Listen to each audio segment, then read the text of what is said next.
All right, so let's do a tour. Yep. So there's gonna be a lot of trash, or what seems like trash, but most of this was for this first project. It was essentially supposed to be a 100% free cabin. So all of this stuff we ended up finding on Facebook Marketplace, and it was just trash that was given away.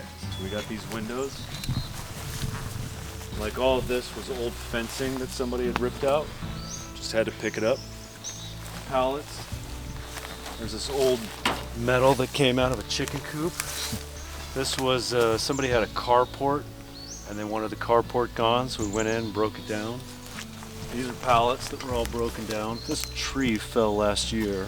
These buckets are sand. There's a playground that they just wanted the sand removed. This bad boy was the biggest, hardest thing to get up here. It weighs like 150 pounds. It comes from an old metal shop. Sink that someone just got rid of. And then I paid for the tools, obviously. Hey, also all this paneling, this came from that carport. So we ended up getting all this wood paneling from the carport. Some of these huge beams, this is from the chicken coop. For the first year it was awesome, just because there wasn't anything out here. It's so cold. But all the exterior, that's all pallet wood. These were actually taken down, or they had fallen, and they were cleaned up. So that's Hodgepodge. Hodgepodge Lodge. First year we got excited because we could upgrade.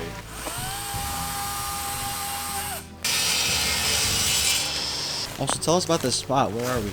We're in Umatilla County, and right behind back here, there's 5,000 acres of the watershed. It's all public land.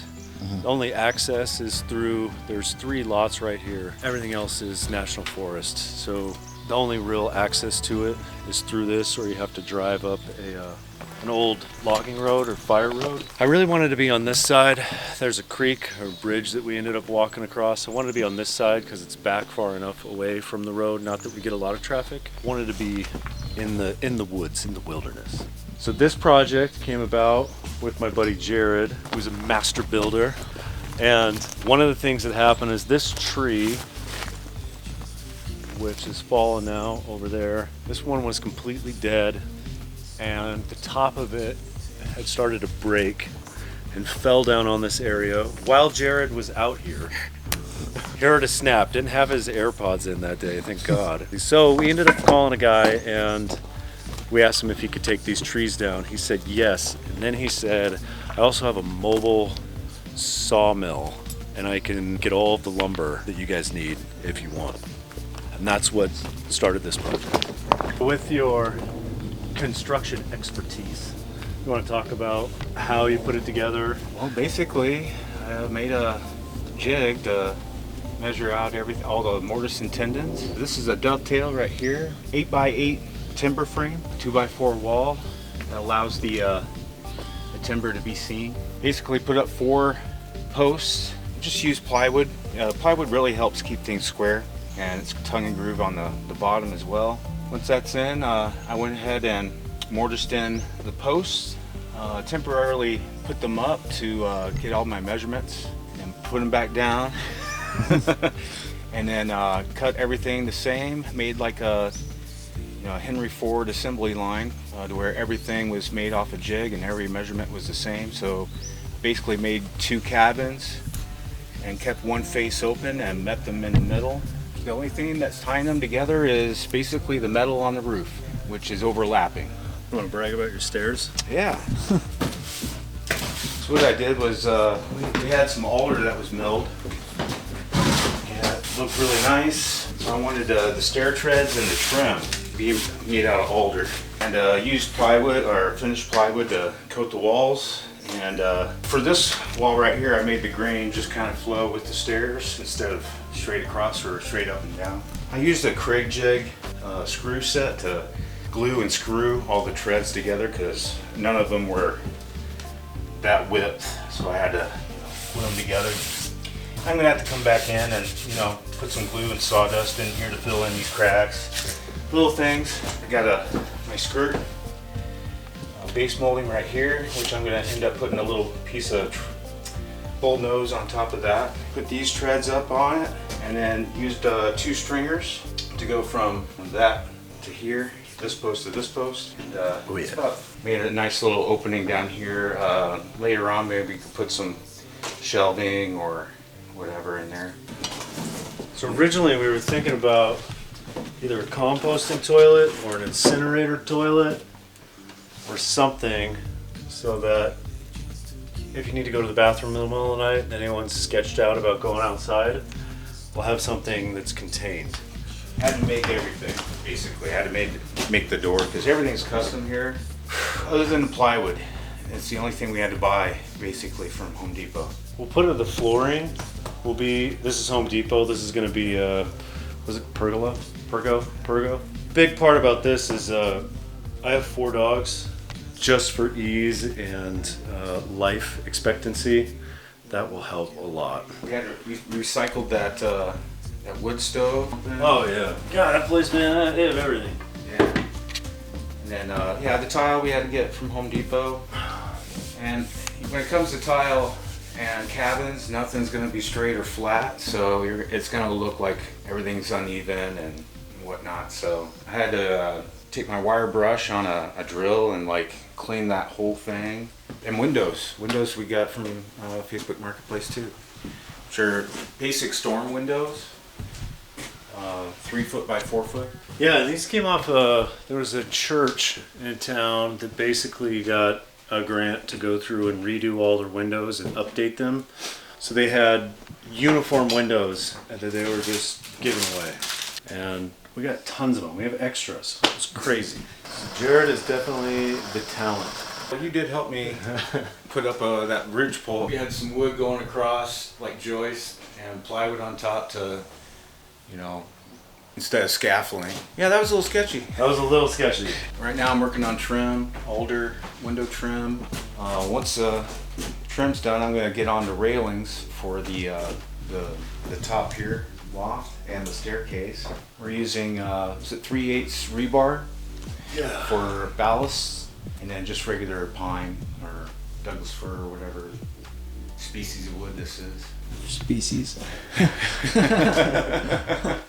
Yeah, it's almost there. It's just the small things that take time, and I have to mill and cut every piece. And then once it's up, we can sand it and then poly.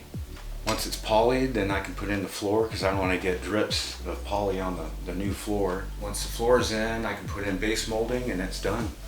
I already have a nice countertop that's going to go in the kitchenette right there. It's all timber frame. So one of the reasons that we ended up going with this design is Umatilla County they have a requirement for building code. So you have to get a permit for any structure that's over 120 square feet.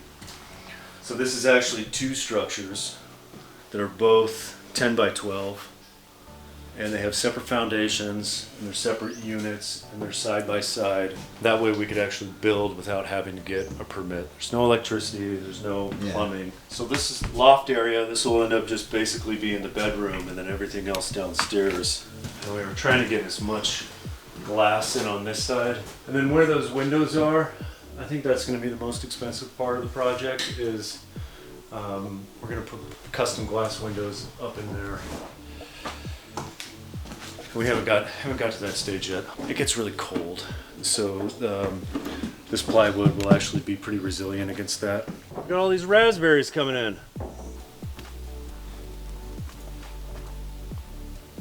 It looks safe.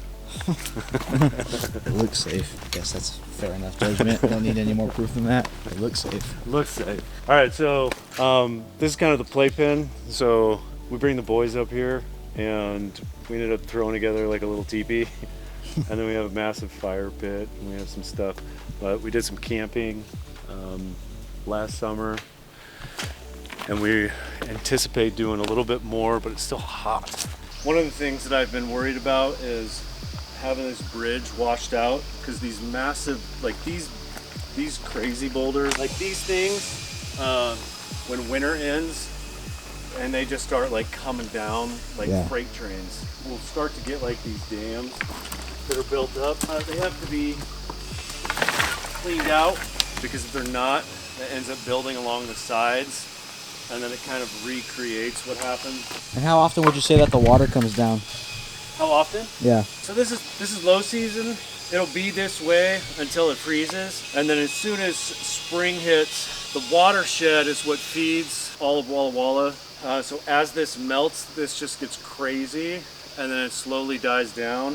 And then about a month ago is when it started to go back down to this little piddly nothing. So the project's taken about 2.5 years so far. Hopefully by the end of this summer, it'll be 100% usable, and we can snowshoe in around Christmas. But I'm excited. The progress is coming along really well. Gotta button some stuff up. The finishing work is so time consuming, but also it's well worth it. Yeah, hopefully, I'd like to be able to show the process once we actually get everything finished on the inside. When the stain is finished, it'll look completely different. And then we'll put in the flooring, and that'll make it look completely different. We haven't really figured out what to do with the inside yet. So then as that develops, we'll go through that process. The exterior, we're gonna do board and batten, and then a darker color so you can't actually see it from the road. Even though the tree line is absolutely amazing, there's still, because it's so bright, being all the way out here, it's just nice to have something that's a little more secluded and secret. Anything else you want to say? No, let's get out of here. Let's go to some lunch. Okay.